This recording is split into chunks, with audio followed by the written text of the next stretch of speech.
অনেক দিন আগের কথা। প্রাচীন বাগদাদের কোনো এক গ্রামে এক কাঠুরিয়া থাকত। তার নাম ছিল আব্দুর রহমান, তার স্ত্রীর নাম ছিল নূরজাহান, আর তাদের দুটো ছোট বাচ্চা ছিল। আব্দুর রহমান রোজ খুব ভোরে ঘুম থেকে উঠত, তার কুড়ালটা কাঁধে নিত আর ঘন জঙ্গলে কাঠ কাটতে চলে যেত। সন্ধ্যায় সে কাঠের বোঝা মাথায় করে শহরের বাজারে বেচত, আর যা কিছু টাকা পেত তা দিয়েই তার সংসারের খরচ চালাত। একদিনের কথা, খুব গরম পড়েছিল। দুপুরের সময় সূর্য যেন আগুন ঢালছিল। আব্দুর রহমান সকাল থেকে কাঠ কাটতে কাটতে ক্লান্ত হয়ে পড়েছিল। সে ভাবল কিছুক্ষণ বিশ্রাম নেওয়া যাক। সে জঙ্গলের ভেতর এক পুকুর পাড়ে পৌঁছল। এই পুকুরটা অনেক পুরনো ছিল, আর গ্রামের মানুষ বলতো যে এর মধ্যে কোনো রহস্য লুকিয়ে আছে। আব্দুর রহমান একটা গাছের নিচে বসে পানি খেল আর একটু জিরিয়ে নিতে লাগল। হঠাৎ তার নজর পড়ল পুকুরের মাঝখানে চকচকে কিছু একটার ওপর। সে উঠে কাছে গিয়ে দেখতে লাগল। আরে, এটা কি করে সম্ভব? পুকুরের ঠিক মাঝখানে একটা মটকা, আর সেটাও সোনারূপার মতো চকচক করছে। আরে রে রে রে, আমার তো কপাল খুলে গেল।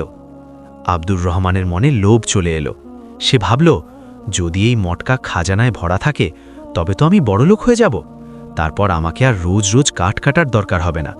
জলদি করে এই মটকাটা তুলে ফেলি, তারপর তো এই কাঠ কাটার ঝামেলাই শেষ হয়ে যাবে। আব্দুর রহমান তার কুড়ালটা পাড়ে রাখল আর কিছু না ভেবেই পুকুরে ঝাঁপ দিল। সে সাঁতরে মটকার দিকে এগোতে লাগল। কিন্তু যেই সে মটকার কাছে পৌঁছল, এক অদ্ভুত ব্যাপার ঘটল। মটকাটা তার থেকে দূরে সরে যেতে লাগল। এটা কি হচ্ছে? আমি এটার কাছে যাচ্ছি আর এটা আমার থেকে দূরে পালাচ্ছে। আরে দাঁড়া, কোথায় পালিয়ে যাচ্ছিস? আমি তো তোকে তুলেই ছাড়ব। আব্দুর রহমান গায়ের জোর লাগিয়ে সাঁতরাতে শুরু করল।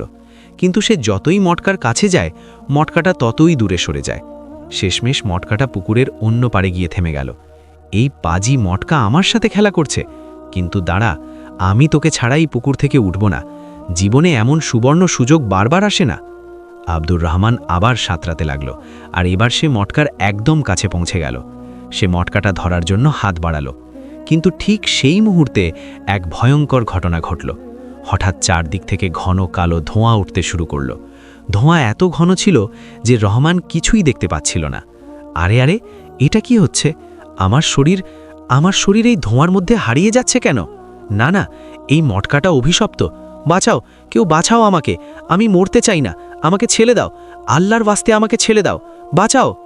হঠাৎ তীব্র আলো ছড়িয়ে পড়ল, এত তীব্র যে কেউ দেখলে অন্ধ হয়ে যেত। আর তারপর সব শেষ। আব্দুর রহমান আর ওই মটকা দুটোই গায়েব হয়ে গেল। পুকুরের পানি একদম শান্ত হয়ে গেল, যেন কিছুই হয়নি। এভাবেই পুরো 1 মাস কেটে গেল। আব্দুর রহমানের স্ত্রী নূরজাহান নিজের কুড়ে ঘরে বসে শুধু কাঁদত। তার বাচ্চারাও মাকে কাঁদতে দেখে কাঁদত। ঘরে খাওয়ার মতো কিছুই ছিল না। নূরজাহান প্রতিবেশীদের কাছ থেকে ধার দেনা করে কোনো মতে দিন পার করছিল। হে আল্লাহ, আমি এখন কি করব? আমার স্বামী গায়েব হয়েছে 1 মাস হয়ে গেল। আগে ভাবতাম হয়তো অন্য কোনো গ্রামে কাজের জন্য গেছে, কিন্তু এতদিন হয়ে গেল সে এখনও ফিরে এলো না। এখন তো আমাকেই তাকে খুঁজতে বেরোতে হবে। আল্লাহই জানেন সে কোথায় আর কি হালে আছে। নূরজাহান তার বাচ্চাদের এক প্রতিবেশীর কাছে রাখল আর নিজে আব্দুর রহমানকে খুঁজতে বেরিয়ে পড়ল। সে সোজা জঙ্গলের দিকে রওনা দিল, কারণ সে জানত আব্দুর রহমান রোজ এই জঙ্গলেই কাঠ কাটতে আসত। উনি রোজ এই জঙ্গলেই কাঠ কাটতে আসতেন। হয়তো এখানেই কোথাও ওনার কোনো খোঁজ পাওয়া যাবে। নূরজাহান ঘন জঙ্গলের ভেতর দিয়ে হাঁটতে লাগল। রাস্তা কঠিন ছিল আর ঝোপঝাড় তার কাপড়ে আটকে যাচ্ছিল, কিন্তু সে থামল না। কিছুক্ষণ পর সে ওই পুকুর পাড়ে পৌঁছল। হঠাৎ তার নজর মাটিতে পড়ে থাকা একটা কুড়ালের ওপর পড়ল। এটা কি? এটা তো আমার স্বামীর কুড়াল। যদি ওনার কুড়াল এখানে পড়ে থাকে তাহলে উনি কোথায়? নূরজাহান কুড়ালটা তুলে বুকে জড়িয়ে ধরল। তার চোখে পানি চলে এলো, কিন্তু সাথে সাথে তার মনে এক দৃঢ় সংকল্প এলো। আমি আমার স্বামীকে খুঁজে বের করবই। সে মাটিতে থাকুক বা মাটির নিচে পাতালে, আমি তাকে ফিরিয়ে আনবই। ঠিক তখনই পেছন থেকে একটা আওয়াজ হলো, মারে। নূরজাহান ভয় পেয়ে পেছনে ফিরে তাকালো। সাদা পোশাকে এক বৃদ্ধ দরবেশ দাঁড়িয়েছিলেন। তার লম্বা সাদা দাড়ি ছিল আর চেহারায় অদ্ভুত এক নূর ছিল। তার হাতে ছিল একটা লাঠি। মারে, কি হয়েছে? তুমি এত চিন্তিত কেন? এই নির্জন জঙ্গলে একা কেন এসেছ? হুজুর, আমার স্বামী নিখোঁজ হয়ে গেছেন। 1 মাস হলো তিনি বাড়ি ফেরেননি। এই যে ওনার কুড়াল এখানে পাওয়া গেছে। দরবেশ একটা দীর্ঘশ্বাস ফেললেন এবং খুব গম্ভীর হয়ে বললেন, মারে, আমার কথা শোনো। তোমার স্বামী যেখানে গেছে সেই রহস্যের পেছনে যেও না, নইলে তুমিও সেই রহস্যের অংশ হয়ে যাবে আর কখনো ফিরে আসতে পারবে না। যদি তুমি বাঁচতে চাও তবে এখনই এখান থেকে ফিরে যাও। নূরজাহানের চোখ দিয়ে পানি পড়তে লাগল। কিন্তু হুজুর, আমি আমার স্বামীকে খুব ভালোবাসি। আমরা দুজন একসাথে অনেক কষ্ট সহ্য করেছি। তাকে ছাড়া আমি বাকি জীবন কিভাবে কাটাব? দরবেশের চেহারায় আফসোসের ছাপ ভেসে উঠল। তিনি তার লাঠি মাটিতে ঠুকলে বললেন, মারে, আমি তোমার দুঃখ বুঝতে পারছি, কিন্তু তুমি ফিরে যাও। তোমার দুটো ছোট বাচ্চা আছে, ওরা তোমার অপেক্ষা করছে। ওদের খেয়াল রাখো, ওদের ভবিষ্যতের কথা ভাবো। যদি তুমিও এখানে হারিয়ে যাও তাহলে ওদের কি হবে? এই জায়গা নিরাপদ নয়, এখান থেকে জলদি চলে যাও। নূরজাহান দরবেশের কথা শুনল, কিন্তু কিছু বলল না। সে চুপচাপ নিজের গ্রামের দিকে ফিরে এলো। মনে হাজারো প্রশ্ন ছিল, কিন্তু বাচ্চাদের চিন্তায় সে ফিরে এলো। কিছুদিন পর সারা গ্রামে অদ্ভুত আলোচনা শুরু হলো। আরে ভাই, জানো, ওই আব্দুর রহমান যে অদ্ভুতভাবে গায়েব হয়ে গেল, এখনো পর্যন্ত তার কোনো খোঁজ পাওয়া যাচ্ছে না। বলতো, গ্রামে কি এখন এমন সব ঘটনা ঘটবে নাকি? হ্যাঁ, একদম ঠিক বলেছ। আরে আব্দুর রহমান যাই বলো, খুব ভালো মনের মানুষ ছিল। সে এমন কি করল যে তার কোনো হদিসই মিলছে না। আমার তো মনে হচ্ছে আমাদের গ্রামের ওপর কোনো বড় বিপদ আসতে চলেছে। তা না হলে এটা কি করে সম্ভব? জলজান্ত মানুষ রাতারাতি গায়েব হয়ে গেল। ভাই, আল্লাহ জানেন এখন কি হতে চলেছে। ধীরে ধীরে গ্রামের অনেক পুরুষ রহস্যজনকভাবে গায়েব হতে শুরু করল, আর পুরো গ্রামে তোলপাড় শুরু হয়ে গেল। আরে, এ তো খুব বড় ঘটনা ঘটছে। ভাই, এ তো ঠিক সেই ঘটনার পুনরাবৃত্তি হচ্ছে যা একবার আমার দাদাজান বলেছিলেন। তিনি বলেছিলেন যে অনেক বছর আগে আমাদের গ্রাম থেকে হঠাৎ সব পুরুষ গায়েব হয়ে গিয়েছিল। ঠিক সেই ঘটনাই আজ আবার আমাদের সাথে ঘটছে। আর ভাই, আমরা যদি কিছু না করি তবে আমাদের গ্রামে যে কজন পুরুষ বেঁচে আছে তারাও গায়েব হয়ে যাবে। রয়ে যাবে শুধু মহিলারা। তারা কি করবে? এখন মহিলারা কি করবে তা জানি না, কিন্তু হ্যাঁ, আমার দাদা যেন বলেছিলেন যে এটা কারোর অভিশাপ যা আমাদের গ্রামের ওপর গজব হয়ে নামছে। একটা কাজ করি, চলো মাতব্বর সাহেবের কাছে যাই। এর উপর অবশ্যই কোনো সিদ্ধান্ত নিতে হবে। আরে কি হয়েছে? তোমরা সবাই একটু চিন্তিত কেন? কি ব্যাপার? মাতব্বর সাহেব বুঝুন, এখন আমাদের কিছু না কিছু করতেই হবে। আগে আমরা ভেবেছিলাম শুধু আব্দুর রহমানই গায়েব হয়েছে, কিন্তু এই কদিনে আমাদের গ্রামের অর্ধেকের বেশি পুরুষ গায়েব হয়ে গেছে। বলুন তো দেখি। আরে, এ কি বলছো? আসলে আমাদের গ্রামে হচ্ছেটা কি? আমি কিছুদিন অন্য গ্রামে ছিলাম, তাই এত বড় ঘটনার কথা জানতেই পারিনি। সেটাই তো মাতব্বর সাহেব, এই জন্যই তো আপনাকে জানাতে এসেছি। জলদি চলুন, বৈঠকখানায় কথা বলি। আমাদের কিছু না কিছু সিদ্ধান্ত নিতেই হবে। হ্যাঁ, ঠিক আছে, চলো যাই। আজই গ্রামের চাতালে বসব আর এই বিষয়ে ফয়সালা করব। চলো তবে। গ্রামের সব লোক চাতালে জড়ো হলো। আসো, শোনো ভাই, সব গ্রামবাসী সবাই একটু মনোযোগ দিয়ে শোনো। আমাদের গ্রামে যত পুরুষ রহস্যজনকভাবে গায়েব হচ্ছে, যে এই রহস্য সমাধান করতে পারবে আমি তাকে অনেক পুরস্কার দেব। কেউ কি আছো? মাতব্বর সাহেব, আমি এই রহস্য সমাধান করব। গ্রামের যত লোক গায়েব হয়েছে আমি তাদের সবাইকে ফিরিয়ে আনব। এই তো বাপের ব্যাটার মতো কথা। কেউ তো পুরুষ মানুষ সামনে এলো। ঠিক আছে বাবা করিম, তুই এই রহস্যের সমাধান কর বাবা। জানি না আজকাল আমাদের গ্রামে কি হচ্ছে, আমার তো খুব চিন্তা হচ্ছে। ঠিক আছে বাবা, ঠিক আছে। এরপর করিম গ্রাম থেকে বের হয়ে ঘন জঙ্গলে যায়। আসলে ওই লোকগুলো কোথা থেকে গায়েব হয়েছে তা তো আমি জানি না, আর আমি এর খোঁজ করবই বা কিভাবে। তখনই সেই বৃদ্ধ দরবেশ আসেন। আল্লাহ আল্লাহ, তুই কোথায় যাচ্ছিস বাবা? নিজের মরণ খুঁজতে? এমন কথা কেন বলছেন হুজুর? আসলে ব্যাপারটা হলো আমি সব গ্রামবাসীকে মুক্ত করতে চাই। হুজুর, আপনি দয়া করে সাহায্য করুন আর এইটুকু বলুন যে তারা সব গায়েব হয়ে কোথায় গেছে। আমি তাদের সবাইকে ফিরিয়ে আনতে চাই। ওহো, ভেবে দেখ বাবা, এতে কিন্তু তোমার জানও যেতে পারে। ঠিক আছে হুজুর, আমি আগেই সব ভেবে এসেছি। আমি যে কোনো কিছু করতে রাজি, কিন্তু আমি আমার গ্রামকে এভাবে শেষ হতে দেব না। বলুন তো দেখি, আমাদের গ্রামের অর্ধেকের বেশি পুরুষ গায়েব হয়ে গেছে। এটা তো অনেক বড় সমস্যা হয়ে দাঁড়িয়েছে, তাই না? কিছু না কিছু তো করতেই হবে। ঠিক আছে, তোমার ভেতর তেজ আছে আর নেক কাজ করার জজবাও আছে। এক কাজ করো, এখান থেকে সোজা যাও, একটা পুকুর পাবে। তাতে যে মটকাটা আছে শুধু ওটা হাসিল করে নাও, তাহলেই তুমি রাস্তা পেয়ে যাবে। যাও। ঠিক আছে হুজুর, আপনার অনেক অনেক শুকরিয়া। আমি চলি। এরপর করিম একটু সামনে এগোতেই পুকুরের কাছে পৌঁছে যায়। কোথায় মটকা? কোথায়? আরে এই তো পুকুরের ঠিক মাঝখানে ধন সম্পদে ভরা মটকা। যাই হোক, আমার তো সম্পদ চাই না, আমাকে গ্রামবাসীদের খোঁজ করতে হবে। চল করিম, ঝাঁপ দে পুকুরে। এরপর করিম পুকুরে ঝাঁপ দেয়, আর যেই সে মটকাটা ছোঁয়ে হঠাৎ তীব্র আলোয় করিম গায়েব হয়ে অন্য এক দুনিয়ায় পৌঁছে যায়। এটা কেমন দুনিয়া? এত গোল কেন? মানে মানে এটা মটকাদের দুনিয়া। আমি এখানে তো এসে গেছি, কিন্তু ফিরব কিভাবে? ইয়া আল্লাহ! ঠিক সেই সময় এক সুন্দরী নকাব পরা রহস্যময়ী মেয়ে সামনে আসে। লম্বা চুল, সুন্দর চোখ আর হাতে বাঁশি ছিল। ওহ, কে? অদ্ভুত জঙ্গলের রহস্যময়ী মেয়ে। মেয়েটি চুপ থাকে আর আস্তে আস্তে বাঁশি বাজায়।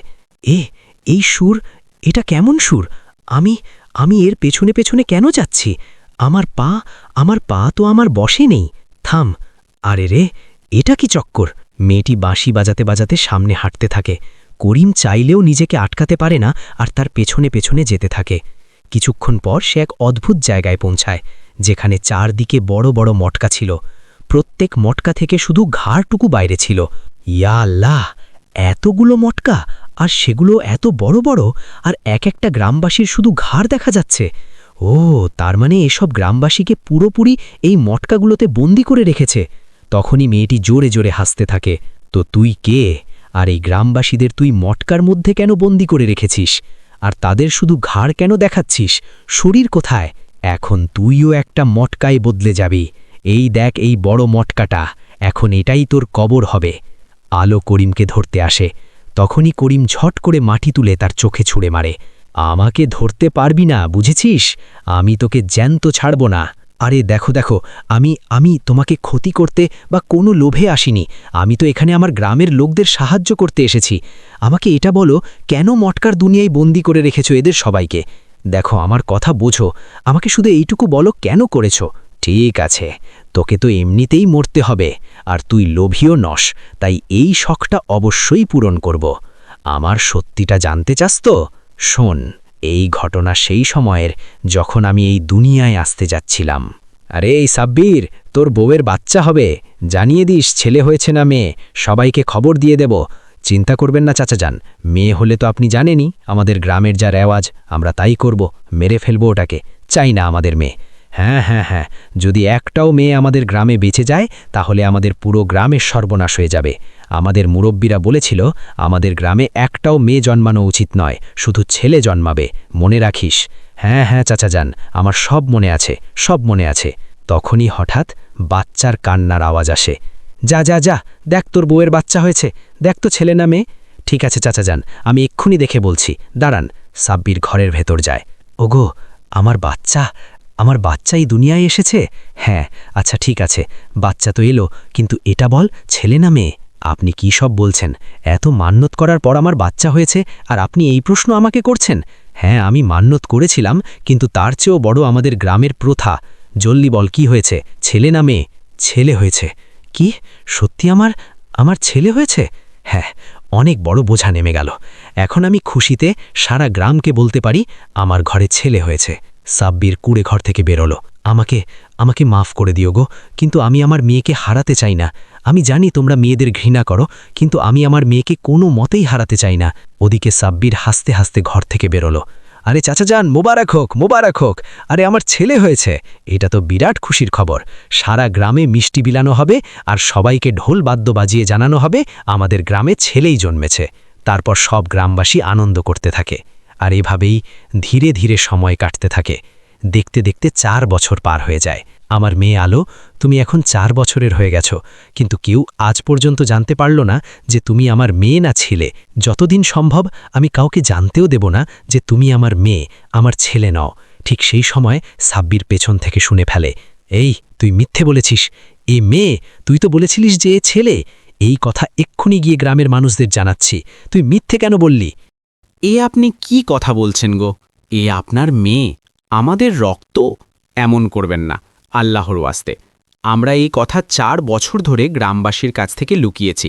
আপনিও বলবেন না। দেখুন কত মাসুম বাচ্চা, এমন করবেন না। না, পুরো গ্রামের মানুষের জান আমি বিপদে ফেলতে পারি না। আর এ তো অনেক বড় পাপ হয়ে গেছে, তাও 4 বছর ধরে। এ আমাদের গ্রামে বেঁচে আছে। এখন জানি না এই পাপ মোচন হবে কিনা। সাব্বির ঘর থেকে বেরিয়ে পড়ে।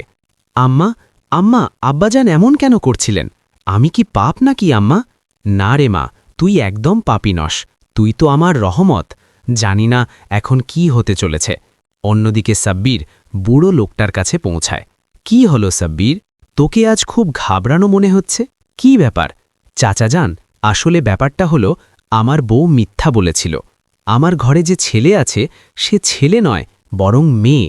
মেয়ে, সে সবার কাছ থেকে সত্যটা লুকিয়েছিল, এমনকি আমার কাছ থেকেও। চল চল চাচা যান, আমাদের এর বিহিত করতেই হবে। না না না, এ তো অনেক বড় গুনাহ হয়ে গেছে। আরে 4 বছর ধরে বেহুশ হয়ে পড়েছিলি নিজের ঘরে, নালায়েক কোথাকার। এখন তো আমাদের ওকে জানে মেরে ফেলতেই হবে, নইলে আমাদের গ্রামে না জানি কতজনের কোরবানি চড়বে। তাহলে আমরা কি করব চাচা যান? জলদি কোনো রাস্তা বাতলে দিন। আপনিই তো এই গ্রামের মুরব্বী, আপনি যা বলেন আমরা তো তাই করি। এত বড় পাপ আমরা কিভাবে ধোব? তো শোন, আমরা ওকে এমন শাস্তি দেব যে এরপর কেউ এই গ্রামে মেয়ে জন্ম দেওয়ার আগে 100 বার ভাববে। আমরা ওকে সহজ মৃত্যু দেব না, তোর মেয়েকে আমরা এক জাদুকরি মটকায় বন্দি করে দেব আর পুকুর পাড়ে ফেলে আসব, যাতে তোর মেয়ে তিলে তিলে মরে আর ওর চিৎকার শুনে গ্রামের সব মহিলার মনে ভয় ঢুকে যায়, যাতে তারা ভবিষ্যতে কখনো আমাদের কাছে সত্য না লোকায়। হ্যাঁ, ঠিক আছে চাচা যান, আপনার যা ভালো মনে হয় তাই করি, কিন্তু মটকার ভেতর আমরা এত বড় বাচ্চাকে বন্দি করব কিভাবে? চিন্তা করিস না, আমি জাদু জানি। আমি তা দিয়ে তোর মেয়েকে মটকায় বন্দি করে দেব, যাতে কেউ ওকে বের করতে না পারে। চল এখন, চলুন। তারপর সব গ্রামবাসী সাব্বির আর বুড়ো লোকটি সাব্বিরের ঘরে আসে। আপনারা এখান থেকে চলে যান, আমি আমার মেয়েকে কোনো মূল্যেই দেব না। আরে তুই দিবি না মানে? আমি এই পাপ আমার ঘরে রাখতে পারি না। আরে দে, জলদি করে আমার ঘর থেকে বের করতে হবে একে। আরে দে আমাকে। সাব্বির আলোর হাত ধরে হেঁচড়াতে থাকে। না না আব্বাজান, আমাকে ছেড়ে দিন। আম্মা, আমাকে বাঁচাও আম্মা। আমি যাব না আম্মা, আমি আপনার কাছে থাকব। আল্লাহর ওয়াস্তে ছেড়ে দিন, আমার মেয়েকে ছেড়ে দাও। তোমরা এসব কি করছো? তোমরা ঠিক করছো না, আমার মেয়েকে ছেড়ে দাও। আলোর মা এগিয়ে যায়, তখনই পা পিছলে মাথা পাথরে লেগে তার মৃত্যু হয়। না, এমন করো না, আল্লাহর ওয়াস্তে ছেড়ে দাও আমার আম্মাকে। কি হয়েছে? ওনার মাথা থেকে রক্ত পড়ছে, আব্বাজান দেখুন না। চুপ কর, ওকে তো আমি পরে দেখব। ও যা করেছে তার শাস্তিও পাবেই। আগে তোকে মৃত্যুদণ্ড দেব। চল। হ্যাঁ, এই দেখ মটকা, ওকে এখানে রাখো রাখো। তারপর বুড়ো লোকটি মন্ত্র পড়ে আর আলো মটকার ভেতর বন্দী হয়ে যায়। আমাকে বের করো আব্বাজান, আমার দম বন্ধ হয়ে আসছে, এই মটকা থেকে আমাকে বের করো। এখন এই মটকাটা নিয়ে গিয়ে পুকুর পাড়ে রেখে দাও, সেখানে 2 দিন পর্যন্ত এভাবেই মটকার ভেতর থাকবে, তারপর নিজেই দম বন্ধ হয়ে মারা যাবে। নিয়ে যাও একে। সাব্বির মটকাটা পুকুর পাড়ে রেখে দেয়। কেউ আছো? আমাকে বের করো আম্মা, আব্বাজান, আমাকে এই মটকা থেকে বের করো। ঠিক সেই সময় ওই দরবেশ আসেন। আচ্ছা, তো এই মাসুম বাচ্চাটিকে এই মটকায় বন্দি করে দিয়েছে। তারপর দরবেশ নিজের শক্তিতে মটকা খুলে দেন। আমার আম্মা কোথায়? আমি আমার আম্মার কাছে যাব। দাঁড়াও দাঁড়াও, যদি তুমি তোমার আম্মার কাছে যাও, আম্মা তো আর এই দুনিয়ায় নেই, আর যদি গ্রামবাসী তোমাকে দেখে ফেলে তবে তোমাকে আবার এখানে মরার জন্য ফেলে যাবে। এমনটা গ্রামবাসী আমার সাথে কেন করছে? আমি তো কারুর কোনো ক্ষতিও করিনি, তাও গ্রামের মানুষ আমাকে এত ঘৃণা কেন করছে? তুই জানিস না মা, এই গ্রামের না খুব নিষ্ঠুর এক প্রথা আছে রে মা। এই গ্রামে একটাও মেয়ে জন্মায় না, আর যদি কেউ জন্মায়ও যায় তবে জন্মানোর সাথে সাথেই তাকে মেরে ফেলে দেওয়া হয়। কিন্তু তোমার মা পুরো সমাজের বিরুদ্ধে গিয়ে তোমাকে 4 বছর ধরে বড় করেছে। সত্যিই তোমার মা তোমাকে খুব ভালোবাসত। ওই দেখো, পুরো সমাজের বিরুদ্ধে চলে গিয়েছিল। কিন্তু এতে আমার কি দোষ হুজুর? হ্যাঁ মা, এতে তোমার কোনো দোষ নেই। তাই আমি তোমাকে এক নেয়ামত দিচ্ছি। নিজের জীবন তুমি গুছিয়ে নিতে পারো, শুধু নিজের ক্ষমতার সঠিক ব্যবহার করো। দরবেশ সেখান থেকে চলে যান। ক্ষমতা? কেমন ক্ষমতা? আমার খিদে পেয়েছে, আমার খাবার চাই। তার সামনে খাবার হাজির হয়ে যায়। আচ্ছা, তার মানে দরবেশ আমাকে শক্তি দিয়েছেন, আমি যা চাইব তাই করতে পারবো। এবার আমি সব গ্রামবাসীর ওপর গুনে গুনে প্রতিশোধ নেব। ওদের সবার শুধু ছেলে চাই, তাই না? আমি গ্রামের সব পুরুষকে মুছে দেব, একটাও পুরুষ বেঁচে থাকবে না। আমি সব পুরুষকে ঘৃণা করি, কারণ ওরা মেয়েদের বোঝা মনে পড়ে। তাই আমি দুনিয়ার সব পুরুষকে শেষ করে দেব, আর শুধু মেয়েরাই বাঁচবে। এসব শুনে করিমের চোখ দিয়ে পানি পড়তে থাকে। সে বলল, দেখো আলো, তোমার সাথে যা হয়েছিল সত্যিই সেটা খুব অন্যায় ছিল, কিন্তু প্রতিশোধের আগুনে তুমি নিজেও পুড়ছ। ইসলাম আমাদের শিখিয়েছে প্রতিশোধের চেয়ে ক্ষমা মহান। তুমি যদি আজ ওদের মাফ করে দাও তবে আল্লাহ তোমাকে এর উত্তম প্রতিদান দেবেন। তুমি তো জানো আল্লাহ ছাড় দেন কিন্তু ছেড়ে দেন না। তুমি ওদের বিচার আল্লাহর উপর ছেড়ে দাও। আলোর হাত কাঁপতে থাকে। তার ভেতরের পুঞ্জীভূত ক্ষোভ যেন করিমের কথায় গলতে শুরু করে। সে বলল, কিন্তু আমি যে এই জাদুর মায়াজালে আটকে পড়ে গেছি, আমার মন শান্ত হচ্ছে না। আমি কিভাবে এই বাঁধন থেকে মুক্ত হব? করিম পরম মমতায় বলল, আল্লাহর কাছে সাহায্য চাও। একমাত্র তিনিই অন্তরের মালিক। তুমি যদি মন থেকে এই জিদ আর ঘৃণা ঝেড়ে ফেলে তওবা করো, তবে আল্লাহ নিশ্চয়ই তোমাকে পথ দেখাবেন। তুমি এই জাদুর শক্তি দিয়ে ধ্বংস করো না, বরং সৃষ্টিকে রক্ষা করো। এটাই হবে তোমার আসল বিজয়। আলোর হাত থেকে বাঁশিটা পড়ে যায়। সে আকাশের দিকে হাত তুলে কান্নায় ভেঙে পড়ে। হে আল্লাহ, আমি আমার পথ হারিয়ে ফেলেছিলাম। আমি আমার কষ্টের বিচার তোমার কাছে দিলাম। আমি ওদের মাফ করে দিলাম। তুমি আমাকে এই অভিশপ্ত জীবন থেকে মুক্তি দাও। যেই আলো মন থেকে মাফ করে দিল, সাথে সাথে এক অলৌকিক ঘটনা ঘটল। কোনো রক্তপাত বা মৃত্যু নয়, বরং এক শান্ত শীতল বাতাস বয়ে গেল। পুকুরের চারপাশ থেকে কালো ধোঁয়া সরে গিয়ে এক পবিত্র নূর ছড়িয়ে পড়ল। মটকাগুলো একে একে অদৃশ্য হয়ে গেল এবং গ্রামের সব মানুষ সুস্থ অবস্থায় পুকুর পাড়ে ফিরে এলো। আলো মাটিতে বসে কাঁদছিল। করিম এগিয়ে গিয়ে তাকে সাহারা দিল। দেখলে আলো, ক্ষমার শক্তি জাদুর চেয়েও অনেক বেশি শক্তিশালী। তখনই সব গ্রামবাসী হুঁশে আসে। তারা যখন দেখল যে মেয়েটিকে তারা মারতে চেয়েছিল, সেই মেয়েটিই আজ তাদের জীবন বাঁচিয়েছে, তখন লজ্জায় তাদের মাথা নিচু হয়ে গেল। সাব্বির দৌড়ে এসে মেয়ের পায়ের কাছে বসল। মারে, আমাকে মাফ করে দে। আমরা জাহিলিয়াতের অন্ধকারে ছিলাম।